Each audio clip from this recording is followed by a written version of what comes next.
I had a steady job, but a tsunami in Japan laid off 10% of the people. It was right after Thanksgiving.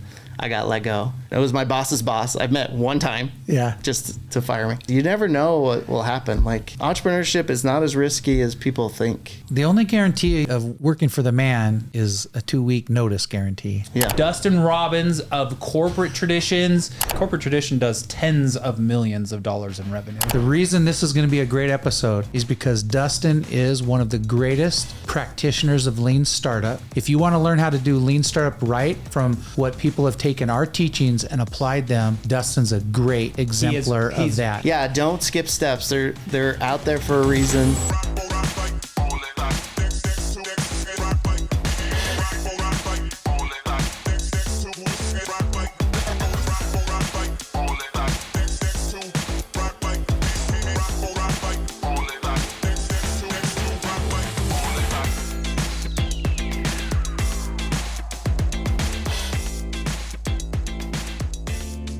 Welcome to the Startup Ignition podcast. We are back, but we are in a different room, so this feels a little weird and off, but we're going to roll with it. So welcome back to the Startup Ignition podcast. This is your startup podcast for your journey from idea to exit. We're here trying to help you. I'm Tyler. Over in the other corner of the room is John. Hello, hello. And we have a new guest today. We are super excited to introduce to the Startup Ignition community, even though you've been around our community for a long time, so you're no new news. We are excited to welcome Dustin Robins of Corporate Traditions, who has been through the program. I have a little bio on you, Dustin. I didn't send it to you for approval, but hopefully you can correct me in live time here. Don't mess it up. So Dustin is a serial entrepreneur and CEO of Corporate Traditions, a Pleasant Grove, Utah-based company simplifying employee gifting with personalized, choice-driven programs for employee gifting. The gift you picked, gift card plus, and even grocery vouchers, which is there's a long history there.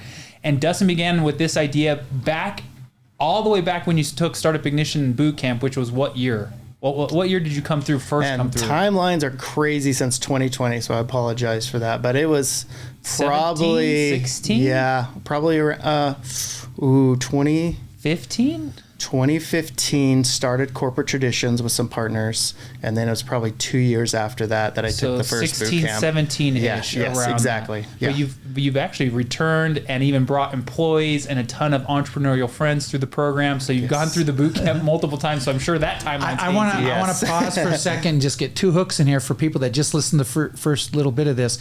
The reason this is going to be a great episode is because Dustin is one of the greatest practitioners of lean startup that has come through the program. Yeah. Okay, that's super important. If you want to learn how to do lean startup right from what people have taken our teachings and applied them, Dustin's a great exemplar of that. He's really learned the art of validating, but also invalidating as well. Yeah. And so, but that's really important. And then number two, if you're a company, a business, and you need to give gifts to your employees, no company's better than Corporate Traditions, and you should check that out. We stick by that. And also, I don't know how much we can reveal here, but Corporate Tradition does tens of millions of dollars in revenue. Yes. Just for the listener and viewer that are listening to this, like, this is a no joke of a company. So we're excited the history to have of how it got there, we're going to have fun with that. Oh yeah. So we're going to go through all of that. And, before we do, I don't know if you've watched any of the podcasts, Dustin. We're going to spring an icebreaker on you just to get into the flow of the podcast. Everybody sitting back into their chair, especially in this new environment that we're in, this new room,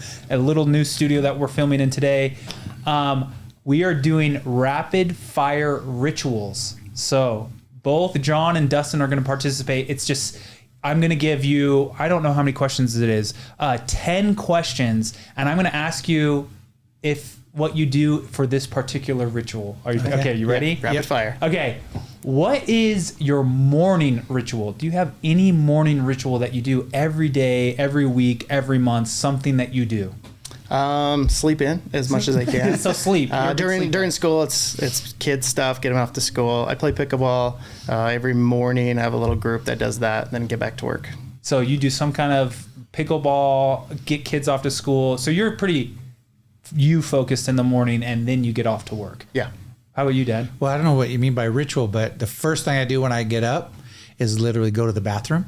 And then the second thing I do is check my text to see if there's any urgent items that I have to pay attention to. Okay.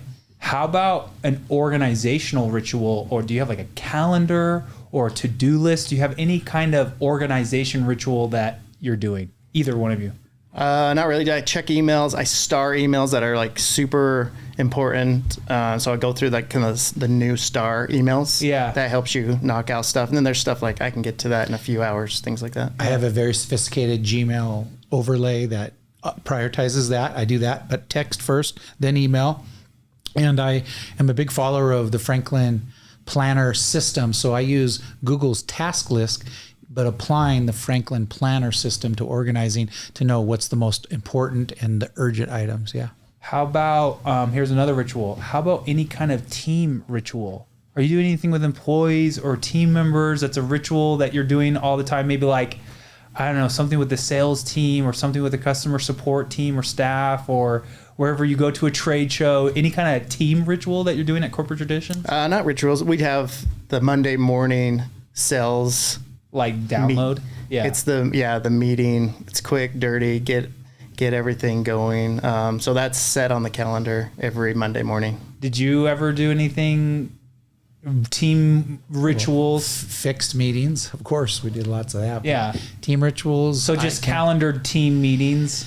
Yeah, I mean, I did fun stuff over the years at my companies. Like I would put out trivia contests and distribute those. Remember, I worked, you guys weren't even born when I started working, of course, and I would distribute lots of fun stuff. We didn't have email, text, or anything to communicate. He was faxing. He was faxing back and forth. They're called memos. Okay, how about any kind of learning ritual, like podcasts, hard sell for this podcast, a book, or like, are you doing anything ritually when it comes to learning or education? Yeah, I listen to your podcast, of course. There's another one, My First Million, is one of the best business ones besides your guys's. Yeah. And then I always listen to business books, and now I've switched to reading those business books with a like pen and paper, right? So I'm taking notes. So podcast listen, reading business books. Cool.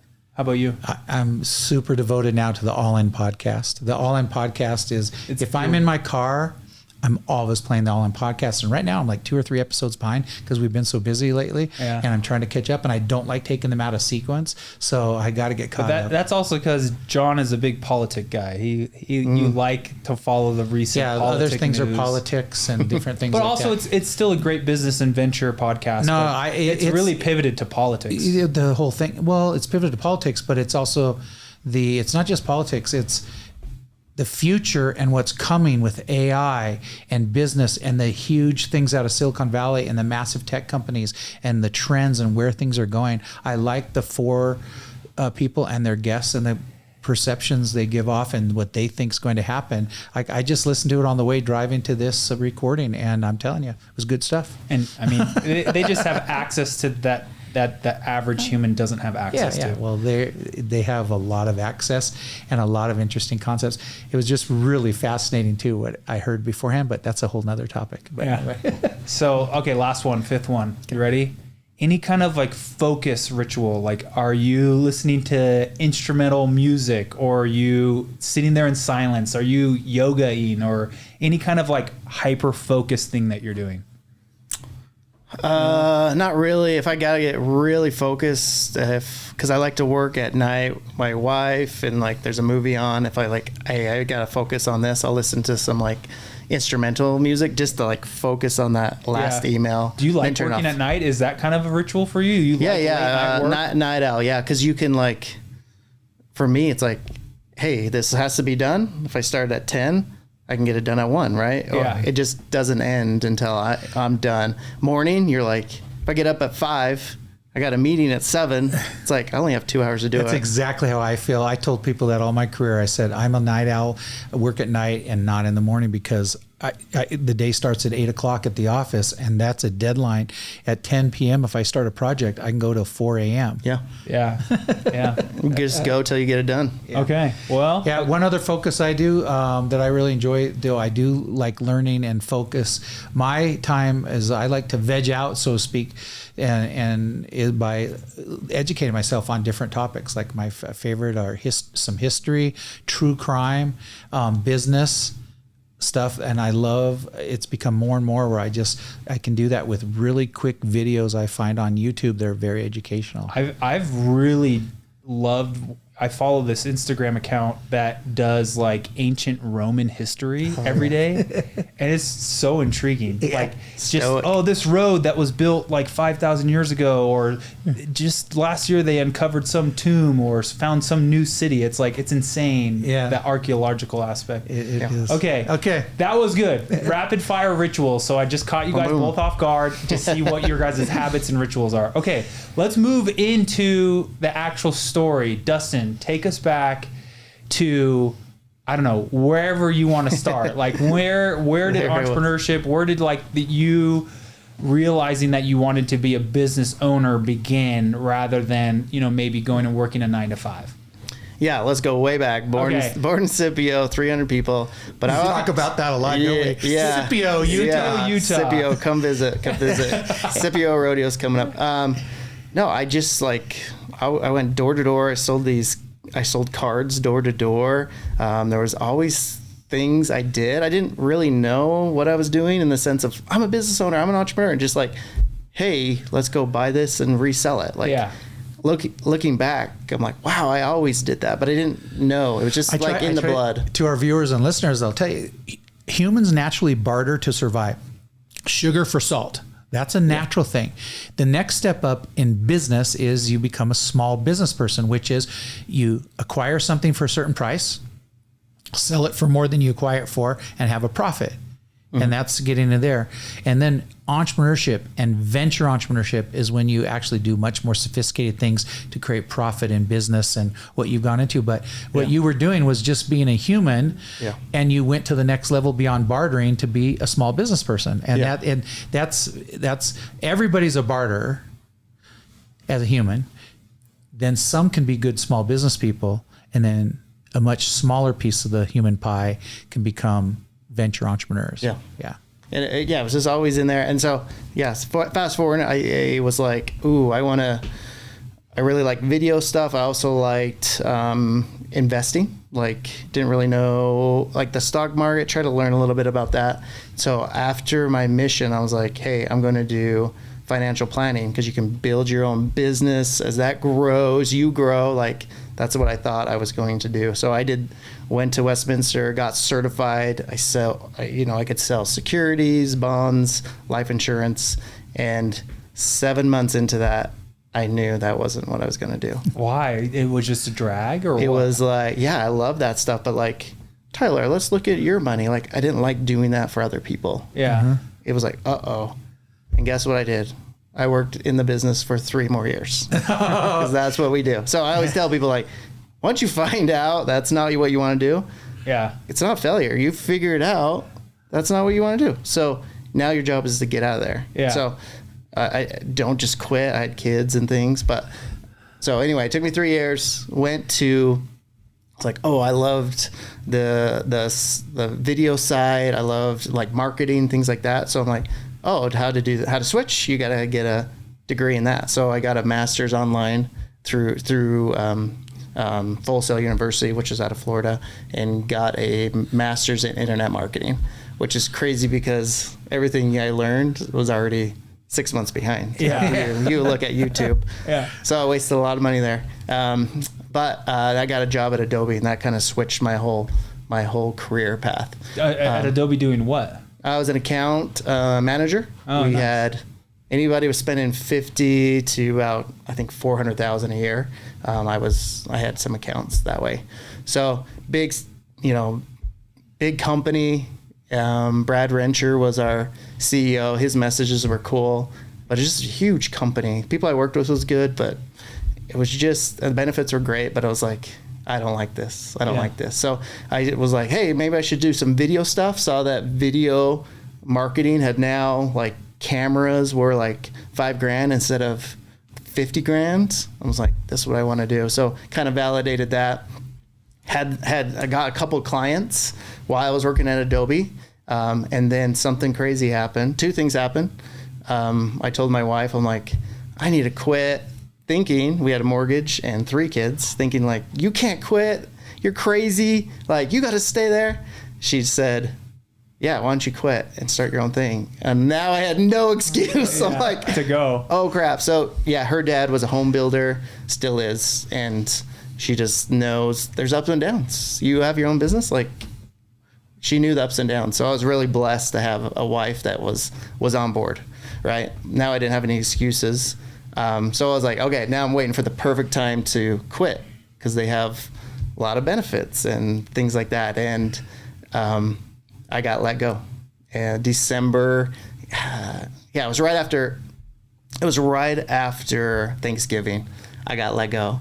And they brought me in, and I was pretending to be very sad. I didn't know how big companies worked. I thought the sadder you are, the more severance you got. No, I was like, I've been there a year, you get 1 month severance. Like, doesn't matter. So I'm just like, had my head down, and the guy, it was my boss's boss. I've met one time, just to fire me. They let go 10% of the company. Yeah. Boom, 10%. I'll get to that.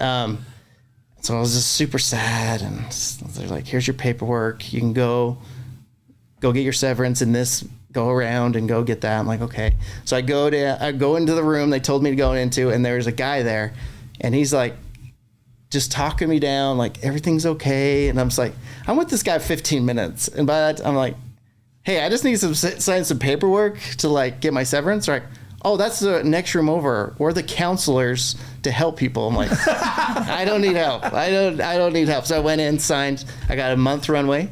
I had a penny stock that went big, had another month runway. And then my Adobe stock did not vest. I needed like 2 more weeks to vest, and I got that all back in cash. So I had 3-month runway, and it was like, this is the best ever. Okay. So I was going to focus on the video marketing business. So wait, you ended up getting fired instead of quitting Adobe? Yeah. Wow. I got let go. Yeah. So that's the story. Cause, do you guys remember what happened I think it was March 11th, 2011, the tsunami, earthquake hit in Japan. Yeah. Tsunami hit Japan. Mm-hmm. Disaster. Their nuclear plant was leaking. Yeah. Adobe's projection. That was first quarter. Second quarter didn't hit it because their Japan market didn't hit. Third quarter was worse. Fourth quarter they had to lay off 10% of people. Wow. So I'm like, this is great. I had a steady job. I was going to quit, but I had a steady job, but a tsunami in Japan laid off 10% of the people. Yeah. So that's where I'm like, guys, you never know what will happen. Like, this entrepreneurship is not as risky as people think. Mm-hmm. Like, working for somebody and a tsunami hits. The only guarantee of working for the man is a 2-week notice guarantee. Yeah. Yeah. That's it, right? So exactly. So maybe walk the listeners through a little bit about your thought process of like being like, okay, now I'm ready to quit. Cause I think there's probably a lot of listeners and viewers that are listening to this. Like, hey, I have this idea. I've been kicking around this thing for a long time. Like, how do you get to the point where it's like, okay, I'm ready to take that leap of faith and be like, I'm going to drop what I have going in my career thus far, or this 9-to-5 that I have. And I'm going to go into, and it becomes even more intense when you're married with children. Yeah, for sure. And maybe I can reiterate what I've heard from your story, which is, it sounds like first you got to like validate, right? You got to see that there's an idea that is actually worth pursuing. And then you have to have some kind of like safe financial runway. Yeah. Like it sounded like, okay, you had 3 months. So you gave yourself like 3 months of time. Mm-hmm. Like, okay, I can support my family for 3 months. And then I don't know what else. Was it just timing? Like you got let go on a whim, and that kind of pushed you towards it. Like, I was waiting for the stars to line up. They're never going to line up. So it was validation. But also, that business is a service business. Right. So service businesses get to revenue and profit much faster than product companies, including software as a product like SaaS, or what we call software as a service. But service businesses where you're trading your time for money or providing a service, you can get to revenue and profit faster and need less runway. If you were to go out and do what we call a scalable venture, in your situation where you were at, you would have needed investors. Exactly. Yeah. So I had no idea what scalable meant and all that. So you basically just were what we call a technician entrepreneur. You loved making videos and content, felt you were good at it and had knowledge, and you said, let's make a business out of it. Yeah. And I landed 2 video projects, made cash for it. So I knew the market was there, and I knew that I could make it work. Yes. So once I focused full time on it, then I was able to. Was that the birth of SEO VOD? That is the birth of SEO VOD. So SEO VOD, when I first met you, how long after the launch of SEO VOD did I meet you? Was it a couple years later? Oh, it was like 5 years. 5 years. So you were working on the business for many years. I had a couple employees at the time. But you keep going, but I'm just saying, so SEO VOD was not just a videography company that, there's lots of people that run around and do weddings and stuff like that. You were actually trying to combine SEO, search engine optimization, and video to help companies market and get more leads and viewers and landing which was page. Was a good time. I feel like 2011 to 2016, it was kind of the fad in the startup ecosystem and kind of industry to have the explainer video, have like the what we are and who we are video that you would slap up on YouTube kind of before Instagram and TikTok were really a thing. That was how you got your message out like pretty clearly and easily in like a 2 to 3 minute explainer video. Did you do a lot of those? Yeah. Testimonial type videos. They were about 2 minutes, went on the website, and I optimized them so they could be found online. Right. So one of the things, again, for the viewers and listeners is if you're going to do this, and you were not just being a Me Too company, because there's a lot of videography companies that do weddings and video, right? And then there were a lot of SEO companies, but you were saying, I'm going to use video in the SEO tactics, and that combination made you more unique and differentiated. So you got clients. Yeah. Exactly. And I worked with business owners, which was amazing. I got to talk a little strategy thing. So it scratched all those itches. But again, it wasn't scalable, right? It was a service. And how did it do though the first few years? First year, it took about 2 years, and then I was making more money than Adobe. In 3 years, started hiring people, and it was great. But one thing I found, the busier I got, I hired more people, so my profit would go down. Like, wow, I need the people. People are expensive? They're very expensive. But the best part of SEO VOD was that I was able to meet John. So I was like just networking all the time, networking events. Right, that's how you were finding clients, right? Yep, exactly. And I met John at a networking event, and he told me about Startup Ignition, and I wanted to be a supporter of that. So that's how we became I think connected. You actually thought, is there some video work I could do here too? Yeah. Became a supporter of like sponsors. You call them supporters. And so to do videos for the participants of the bootcamp. Yes, exactly. Little did you know your eyes would be opened, right? Little did I know. Well, I knew business, John. Like, why would I need to learn business? I've been doing it 5 years. And that was literally, the mindset. And because we actually talked, because you were going to make another class.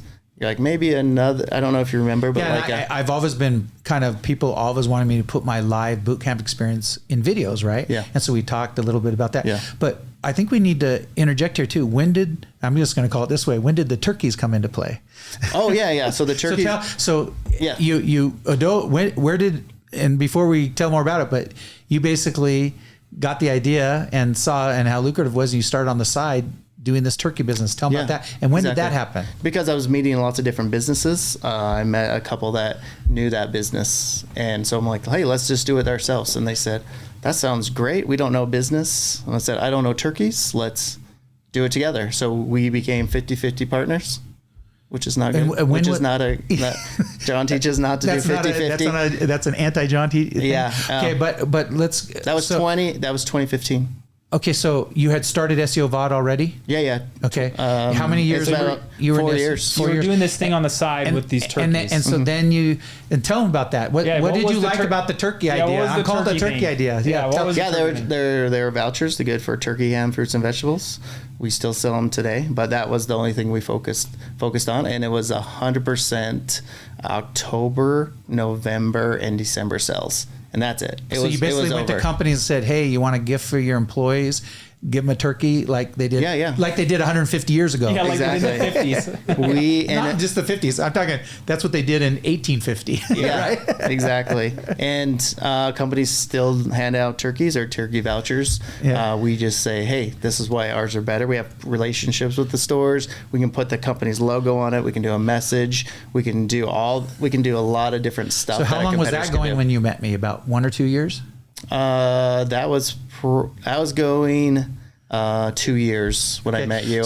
And I had just bought out my partners. So 50-50 doesn't work. Yes. And so they were going to buy me out, or I was going to buy them out. Which is the first thing I teach in the boot camp, right? Yeah, exactly. Okay. And you discovered that on your own, right? Yes. Okay. So basically you were when you met me, 5 years into SEO VOD, the video and then production 2 company. years into the turkey gift company. Yes. Okay. And then you met me at a networking event. We talked, maybe some promotional videos and stuff we're talking, but then you decided to attend the actual boot camp. Exactly. And the goal was to keep SEO VOD going, and then the last 3 months of the year, you do that. Really focus on the turkeys, get a nice little cash bonus, but live off SEO VOD. And so I was going to do videos for your students. Yes. And you're like, hey, the best way to do that is come to a class. Yeah. And see what it's like. I'll give you 5 minutes just to get in front of everybody. Yeah. And I came early to listen to this, but I didn't need to hear anything else. I knew business. Why would it? And I was like, whoa, this is different. This is how you scale. This is actually the slide changed my life. What slide was that? There was a slide that John has still there, because I take Startup Ignition every year. I know it's still there. There's a stat that says how much you make if you graduate from high school, how much you graduate from college, if you're a doctor, lawyer. Yeah. And as you get more education, the salary goes up. And then John says, what my friends say, you won't say it's you, but what my friends say is those are rounding errors. Entrepreneurship, true scalable business, it's millions. Let's have Jordan put that up. Yeah. That slide right here, right now. Jordan, bottom line, that blew your mind. That was a paradigm shift for me. Yeah, it shows what the lifetime earnings potential are depending on how much education you have. Mm-hmm. And then you get to the highest earnings, which are professionals like doctors, attorneys. Mm-hmm. And then you learn that entrepreneurs, they think those numbers are low. Yeah. Yes, exactly. So it just changed. And you get, again, I was an entrepreneur. I was still there. I knew these things, but then hearing it from somebody that's done it. Yeah. I don't think I've ever heard somebody say that, and you could go ask them questions, right? I've read about it, but whoa, this is someone that's done it. When you say you're an entrepreneur, what I like to say, you were a small business person, mm-hmm. and you needed to understand the concepts of scalability. Yes. And that you can not just have a business provide you a living, mm-hmm. but you can create an asset independent of you that is worth a lot, mm-hmm. and will make you wealthy. Yes. Yes. Exactly. That's SEO VOD was the paradigm shift, right? And SEO VOD was me. Once I focused on that, the business pretty much shut down. I had a couple of clients that I just gave away, but I was hustling, getting clients, and you make a good living. But once I was done, I was done. Corporate traditions is running. Here's what I remember is day one, as you know, in the boot camp, we make sure your idea is worthy to spend your time and resources on. Mm-hmm. And day one really focuses on, and you had these two companies, and after you were kind of wanting to be a vendor to me, and we were talking about that, you said, no, I want to be a student in this thing. After that slide, I'm like, I want to sign in for your next one. Yeah, so you came, and I remember you coming on day one, you came to me at the end of day one and go, SEO VOD sucks, doesn't it? You said something like that. I said it's not scalable. Yeah. And then you said, yeah, don't do that. And then you told me about this other one you hadn't told me about before. Yeah. The turkey business, which is now called Corporate Traditions. It probably was then too. But I go, that's much better. Exactly. And you literally right then and there, I think, shifted in your brain. Yeah. And when you stopped paying attention to SEO VOD, because it was all you, a service business.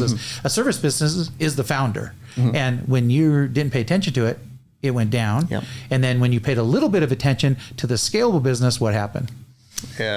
So that's where my business partner came in as well. Yeah. You talk about that, like you can do it alone, but it's much better to have somebody else. Yeah. And I had just met. I want to make that clear what you just said. Personally, I believe, and it's pretty much known, a scalable venture that's going to create wealth and that has all the parts and pieces needed to scale is you cannot do it alone. A lone wolf is like not going to happen. You need co-founders. Yeah. And that was, and I had talked to my business partner. We had just barely met and he was just like, hey, can I help you with this? I'm like, no, because I just bought out my other partners. Like, I don't want another partner. Partners stink, right? Like, and so then learning about this, like, oh, I maybe need him. And then he came to a couple events because we set up our booth at an event and talked to HR managers, directors. And then his name's Brian Sampson. He was just killing killing it. Of course. He'll be in part 2 of their next podcast.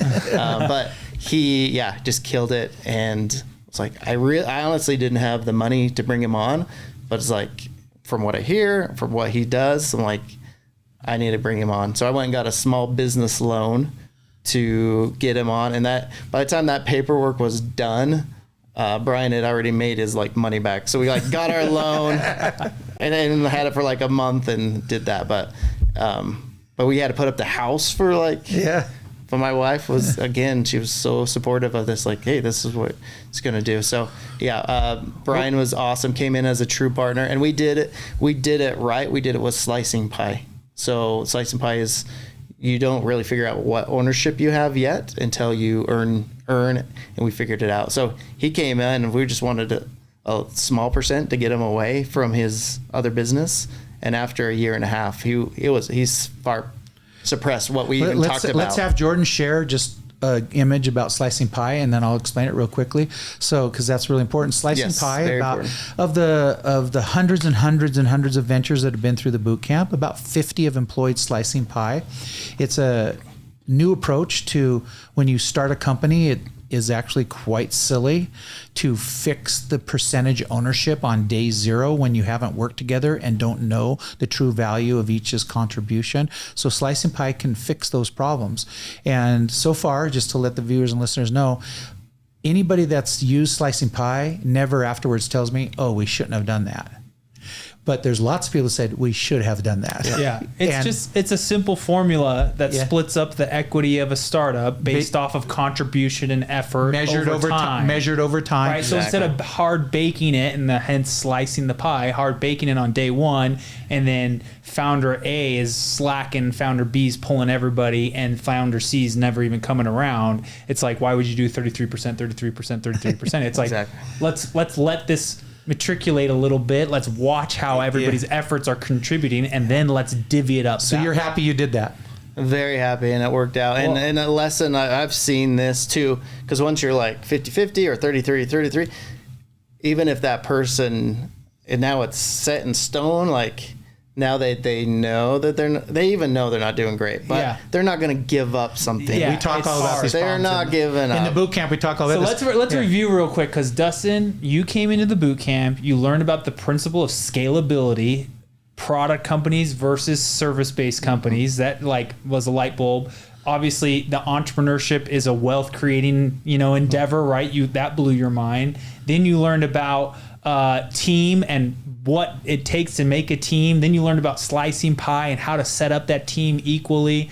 I mean, you're just like implementing every single step of like the startup ignition methodology, like to a T. And it's really refreshing to see where you are today. Here's the reality. You came in like a lot of people though. I know business. I don't need any of this. Yeah. And then you said, that changed my mind. That it was a revelation to me. And then you said, I'm going to adopt all of this. And literally, this is why I say you're one of the best practitioners. You did everything by the book, meaning the Startup Ignition method of employing lean startup properly, and you did that, and it's paid big dividends. We'll get there, but it's really worked for you. Let's go back to corporate traditions and the way that evolved over time. So you met Brian, you got him involved, you did slicing pie, he started pulling his weight, he was selling like a hot, I don't know, a car salesman on a hot day. I don't know, whatever. And we had one product, and you only had the turkey product. Yeah. You only had the turkey product. I didn't know how to have other products. So you were going to HR conferences, like literally selling turkey certificates? Yeah. And then you didn't know until what? Until Startup Ignition. And we were taking these classes. Brian became a partner while I was taking the classes, and it used to not be a 3-day boot camp. Yeah. So it would be like over 5 weeks. It'd be Tuesday, Thursday. So I'm learning how to validate while we're working on the company. Doing it, yeah. So we're like, why don't we ask HR what they want?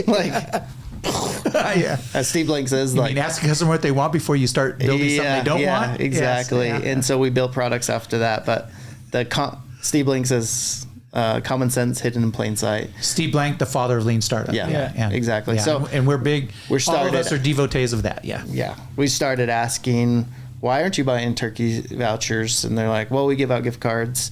And like, what do you like about it? What do you don't? Well, we found out that to buy gift cards is a nightmare, especially if you're doing like 200, 300. They treat you like a criminal. If you went to Kroger right now or Smith's and said, I want, all 200 of my employees need a gift card, you have to pull out your social security number, and you pull out your driver's license, and they're annoyed. They're like, so annoyed. Yeah. And this is what HR has been doing for a long time. Yeah. And so then some people are like, I don't want a grocery. And so we saw, we're not the pioneers of this, but we saw what other people were doing. And we're like, whoa, if we built something that allows you to pick whatever gift card you want, would you take it? And they said, yes. Then we built it. There's a huge principle there, which is don't fall in love with your idea. Like, be open to solving, or actually fall in love with solving a real customer pain, right? Yes. Mm-hmm. It's like, and then prove it before you build it. Like, you took that to heart, and you could have just chugged along with turkeys and just said, no, this is what you need. This is what you want. The slogan we use in the lean startup world is you have to earn the right to build. In other words, you don't just build it and hope they'll come. You go talk to your target customer with your hypothesis, and then often you find out it needs to be tweaked big time. Until you solve the real problem. And then once you've validated that they have the problem, they like your solution, then you start building. So did you take that gift card idea back to those HR directors and be like, hey, we're going to do this. What do you think? And it was 100% like gangbusters. We're building this. Like, we'll build that. And they said, let us know when that's built. Yeah. We had a smart guy, Christopher Bushman. He built it all on Shopify. Everything was on Shopify, and he figured out how to do that on that. So you just whipped up a Shopify store? Yeah, that's how we started. Yeah. Everything was on Shopify from day one. Wow. And so he figured out how to take a gift card and turn it into a gift card. So we were able to fulfill it. We fulfilled these things one by one. Oh my gosh. We built a code one by one, sent it. So we'd get an order of 500. I would click 500 times. We didn't have a CTO at this time. Yeah. We were just figuring out, validating. And so the holidays were a nightmare. I'd fulfill it. I'd get on. PayPal used to sell gift cards. But you were validating a business model. Yes, I would buy gift cards through PayPal all day. To the viewer, all night. We're going to use a lot of teaching moments here because the viewers and listeners, we call that a paper MVP.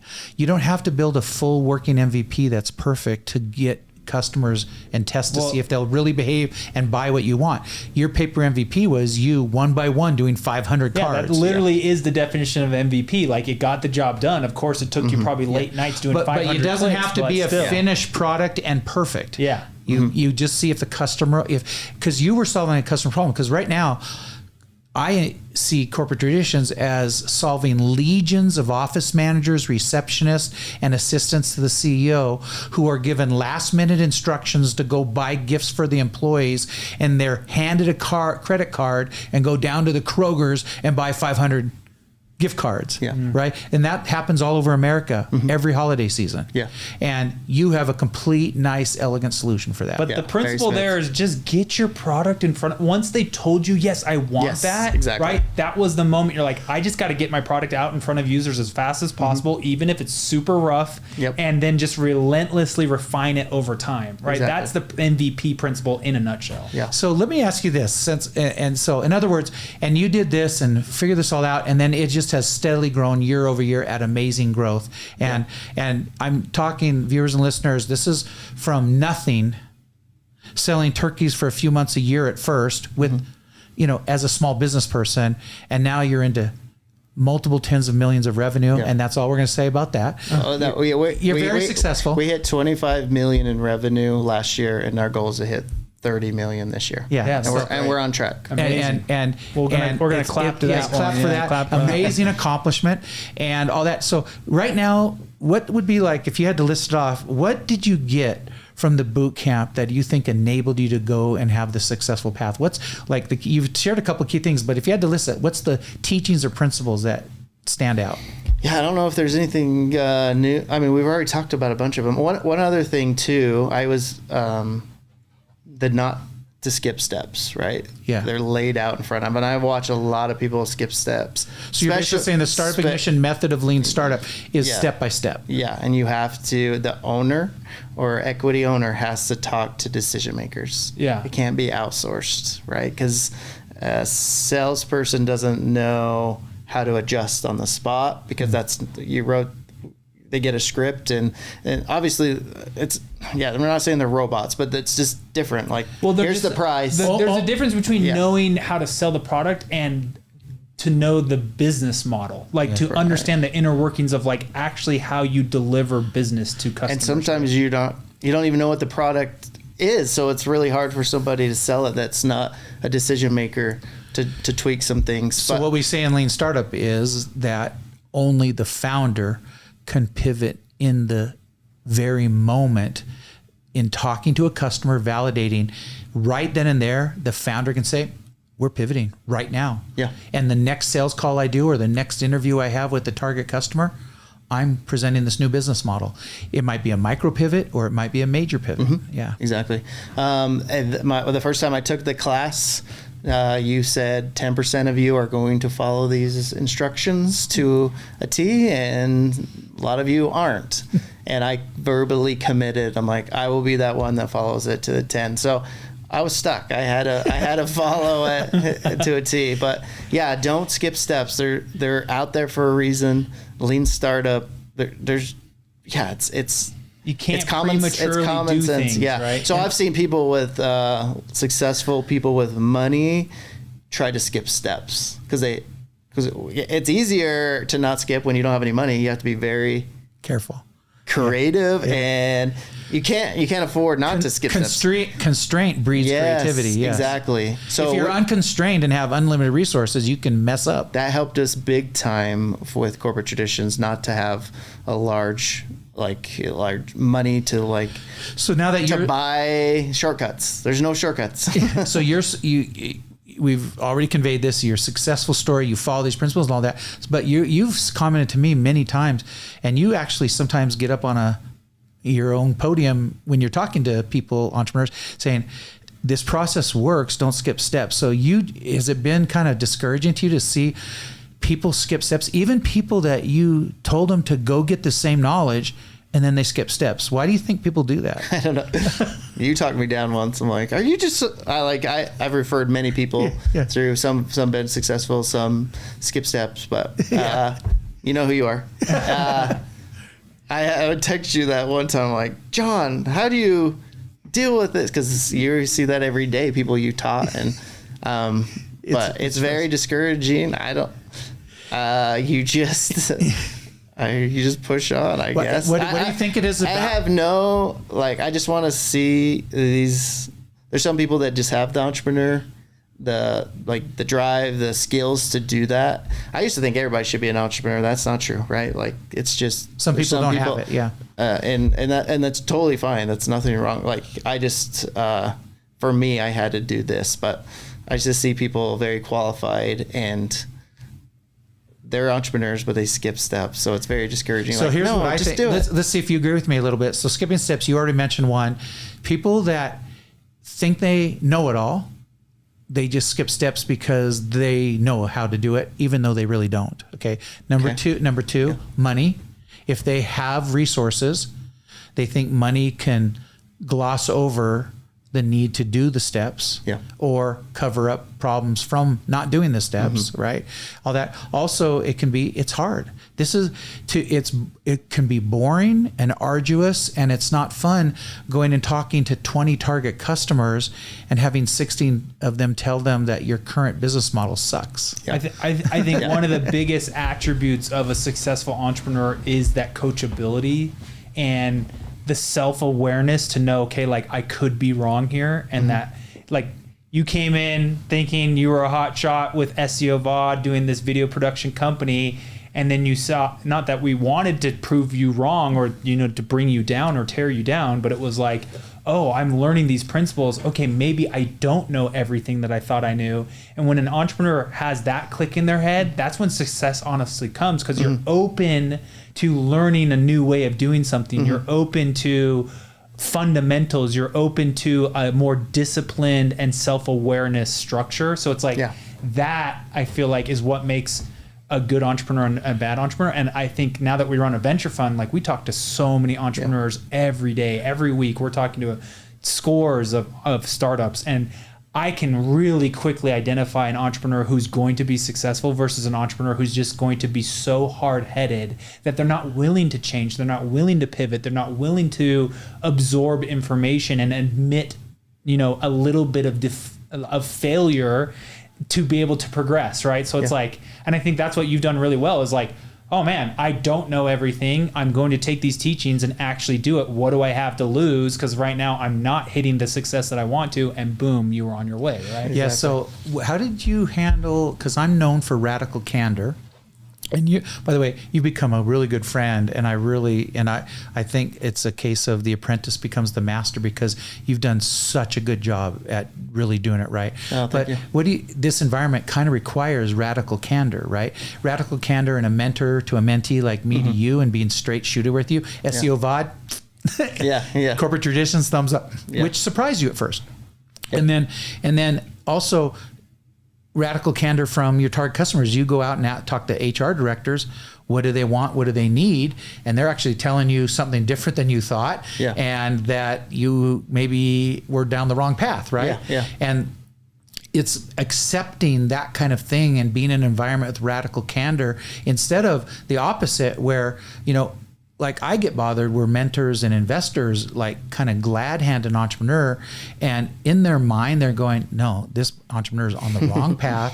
They're not headed the right way, but they kind of passively just say, oh, thanks for sharing that today. And they don't tell them what they really think. And I get a little disturbed, because the feedback mechanism for entrepreneurs is investors and mentors. They need to be honest with the entrepreneur and what they're doing. So radical candor didn't bug you at first, that you were getting told the straight scoop? So a bunch of things we need to talk about. So one thing you talked about, Tyler, like successful entrepreneur. I was going to be successful in SEO VOD. Like, there's no doubt about it. And there's a million people with a service business that are successful.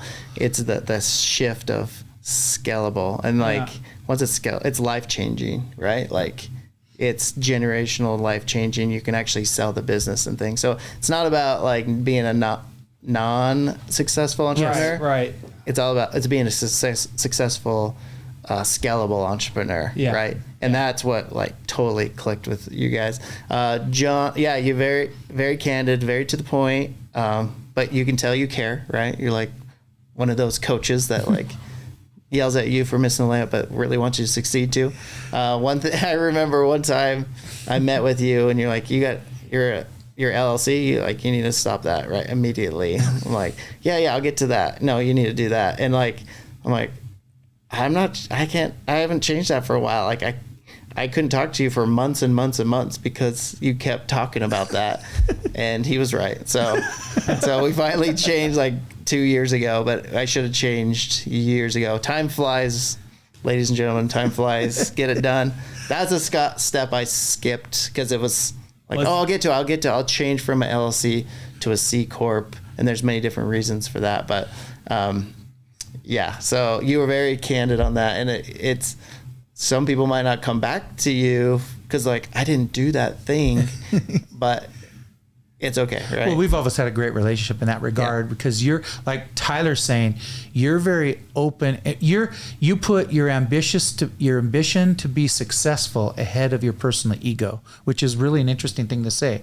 You are very ambitious and want to be successful, but you don't have a personal ego that gets in the way of it. And that's one way to look at it, because what Tyler's saying is that some entrepreneurs or founders, they have a really high ego that prevents them from listening to been there, done it people that can share principles and save them a lot of time.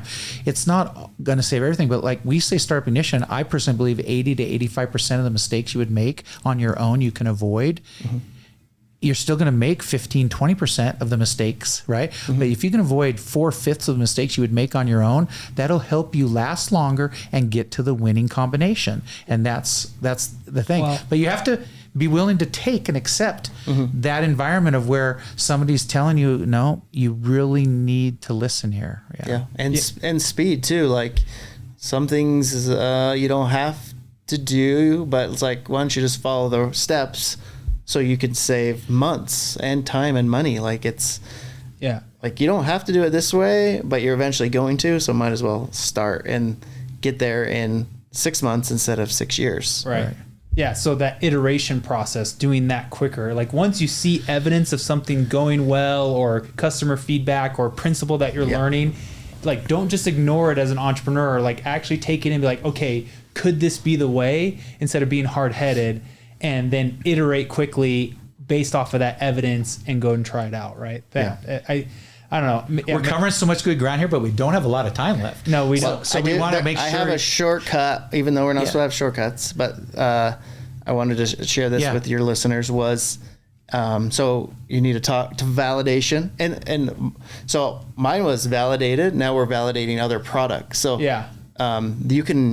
you have a business, you can do the same principles to add more products. Of course, yes. That's actually very required. That's that's at the heart of Lean Startup, is not just in launching your company, but then when you want to grow and capture more revenue from existing customers or your market, when you come up with a product idea, it needs to be validated the same way. You can't just assume that you know it all and just launch it. That's how huge companies, Tyler and I recently, have been around large corporations that they burn tens of millions of dollars doing that. So our shortcut, I said no shortcuts, but this was the shortcut. Well, you need to talk to them. How do you talk to as many people as you can? The target market in the shortest period of time is trade shows. Setting up a booth. We're at 100 trade shows a year. Oh, wow. Yeah. And then one of the biggest ones has 22,000 people. So we set up our booth. We get as many people to come as possible. And we only had 2 products at one time. So we added the gift card plus. That allows you to pick whatever gift card you want. Then we added the gift you pick from after a trade show, talking to hundreds and hundreds of people, HR professionals, in 3 days, right? That would have took 3 years. Well, and that came off of feedback of like, I don't want to just give them a blah gift card. I want to actually give them something they want and desire. I was just talking to like, do you want turkey vouchers? No. Do you want gift cards? No. That we're supposed to tax them. Can you give out tangible gifts? Yeah. Okay. Then the same concepts of, okay, what if you could pick a tangible gift? And they'd say, we're in. And they'd give us their cell phone number because they have the card with their office number, but they would give us their cell phone number and say, when you have that, call me. You just made me think of 2 other reasons why these people don't follow Lean Startup and do all the steps too, and why they literally, because you're bringing this up, is that they just literally go in and think that one attempt at it. So, I set up 20 interviews. I do the 20 interviews. And by the way, what usually happens in the first 2 to 5, they learn so much, they'll stop after 2 to 5. Because what they find out, they go, John, I did 2 interviews and I know now I was totally wrong. Now I know what I need to do. And I have to say, hold on, buckaroo. Yeah. You've only done 2 interviews. Yeah. The law of statistics says you need to get to at least 20 to be able to, project out to your larger minimum, population, right? And what you're saying, and also then what happens is when they think it's something that they can do just one time instead of iteratively, then when they launch a new product, they forget, I need to treat this like it's a new company within my company. And I need to go validate it. Yeah. And you're bringing out such great products, and people it's lean startup and validation work is kind of, a tough, arduous thing. But that's one reason we've done our new thing called Startup Ignition Academy, is now trying to put that on steroids and make it go super fast as best as we can. Yeah. So hopefully that 10% you were talking about, 10 to 15% of Startup Ignition people that really do it right. And you, again, I put you in the top 2%. Oh, well, okay. But the ones that do it right, hopefully we can expand to 50% of the people that participate. Yeah. But I love that trade show hack, because it's like, get in front of your customers instead of like asking them out to lunch or going door by door and knocking on their office, or going and inviting them, or cold emailing them. It's like, just go to the trade show where they're all gathering, get in front of all of them, and do a quick and fast iteration of just 100 interviews in a day or whatever it is, right? And one of the tricks on that too, because you're now successful, so you probably pay to have a booth. Some startups at the very beginning can't even afford a booth. Yeah. So what do? They can just show up at the hotel or resort. We're only 4 or 5 hours from Las Vegas, and there's a convention for everything there. You can just go down there, walk the halls, and talk to people. You can. You don't even need a booth. Yeah. So all you budding entrepreneurs out there that are kicking around an idea in your head, go to the trade show that your customer will be at. And by the way, there's a trade show for everything. There's a association or trade show for everything. I can look up any business idea and look up who their target market is. And sure enough, there's 3 to 10 trade shows coming up in the next 6 months. It is true. Yeah. Okay. So Dustin, before we wrap up, give me your best John memory. Like, how you've been around John for 10 years. That's hard. You guys play pickleball. There's a fun one. Did you get into pickleball because of me too, or not? I broke my ankle and had to do something else. Yeah, we love pickleball.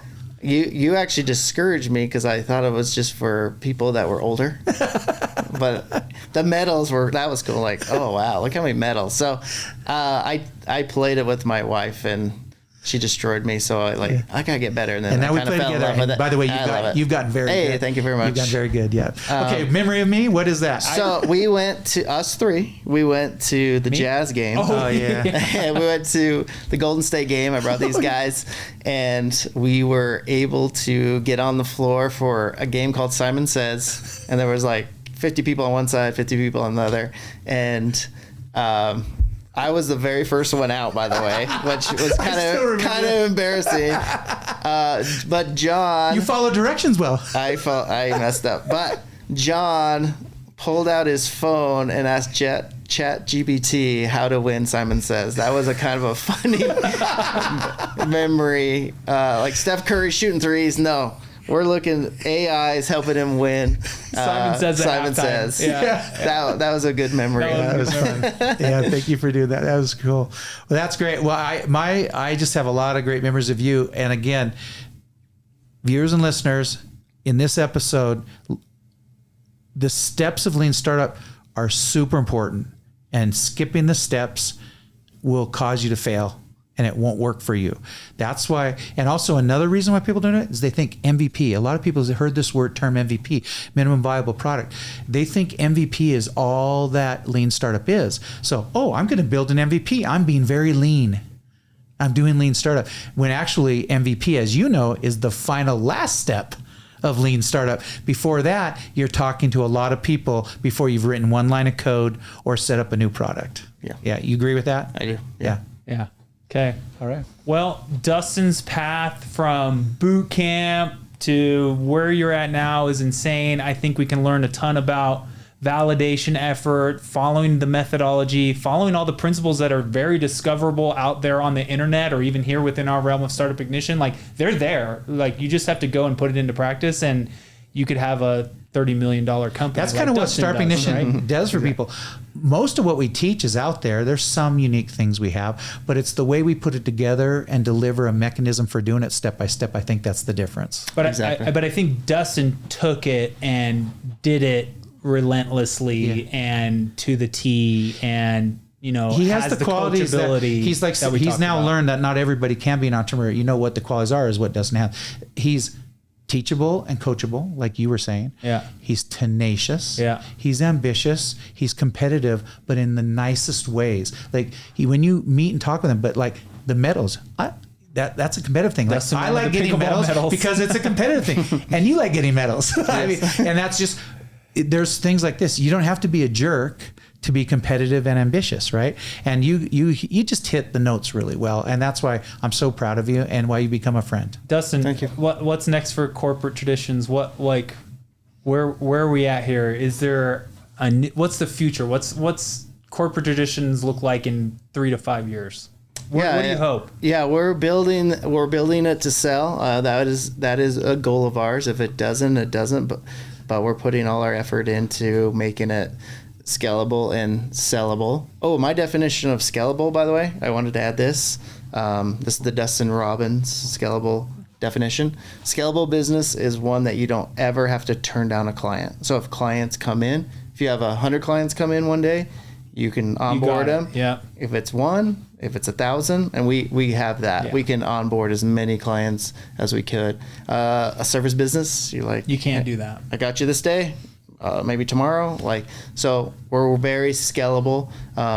We want to sell. We want to be in a position to sell. Cool. Again, if we don't, we don't. If we do, we do. But that would be an entrepreneur's goal, right? When that happens, we're committing you to a part 2 of this podcast today. Well, these two are, they have some options of Corporate Traditions, and they are great mentors for us. Yeah. With Corporate Traditions, we meet monthly with our team. I never brought up our CTO, so we were doing those things one at a time. Brian met somebody in his ward and said, "I found the CTO." I'm like, "You just don't find a CTO in your ward," and we found him. Brooke Saban, amazing CTO. Yeah. He built things that were so automated that we never even thought of. But we were at the point where we needed somebody, and he came in. He wrote a code that would spit out 800 codes instead of one at a time. And then he built our thing our website from scratch. So we're off of Shopify, right? Yeah. We're building everything from scratch. Everything's custom now. It's so nice. It's one more John story. Okay. This was, I think it was a year.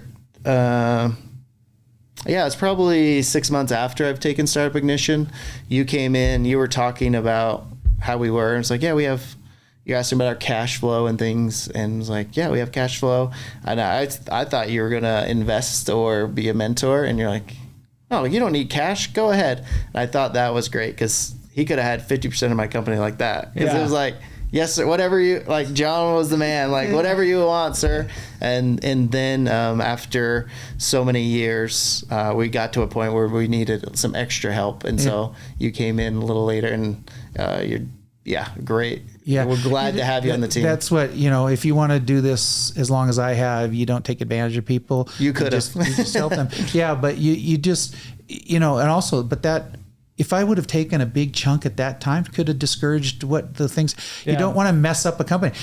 If you need it, you need it. If you don't need it, you don't need it. Mm-hmm. And just, you got to deal with honest, good people. And you're such a good person. I haven't seen any reason not to say that completely 100% on that, and I want to be the same back to you, and that's what makes for a great relationship. Yeah. And a rising tide lifts all boats, right? Yeah. And you've made a great rising tide, and I'm so happy for you and your family and your wife and kids and Brian and his family and everything that's happened to all of you. It's so great. Yeah. And who's to say whoever's listening to this isn't you in the next 3 to 5 years, right? Dustin came through. Yeah. He latched onto all these principles, implemented them really, really well, and look what there's ones happening right now. It's kind of funny. I hope it's okay to say this. You become an investor in our venture fund, which is great. And we have companies in there right now that came through Startpignition. They were great at bootstrapping. So for a year and a half, they just bootstrap. Then one day they came to me and said, John, I think we need money now and we want you to invest. During that year and a half, I didn't push money on them. I didn't try to get, and we cut a deal and they're just killing it. The fund's going to do really well with that company. And that's how it works. Yeah. That's awesome. So to all you listeners and viewers out there, if you enjoyed it, subscribe, comment, come challenge Dustin and John to a game of pickleball. I'm sure they'll take you Dustin up and on I will take anybody on. Any challengers out there, come hit a paddle around and be see careful if you can knock though. them People down. have challenges for $100 a game, and we haven't lost money yet. They'll take money bets, guys. Okay, so come on through. Thank you. This is the Startup Ignition podcast with Dustin. Thank you so much, Dustin, for coming through. Thanks for having me. Thanks for being great to mentors. have you here and great to catch up again, even though we see you quite often. But if you enjoyed this, like, subscribe, comment. Again, challenge these guys to a pickleball game. I'm sure they'll take you up on it. But this has been the Startup Ignition podcast, and we are out.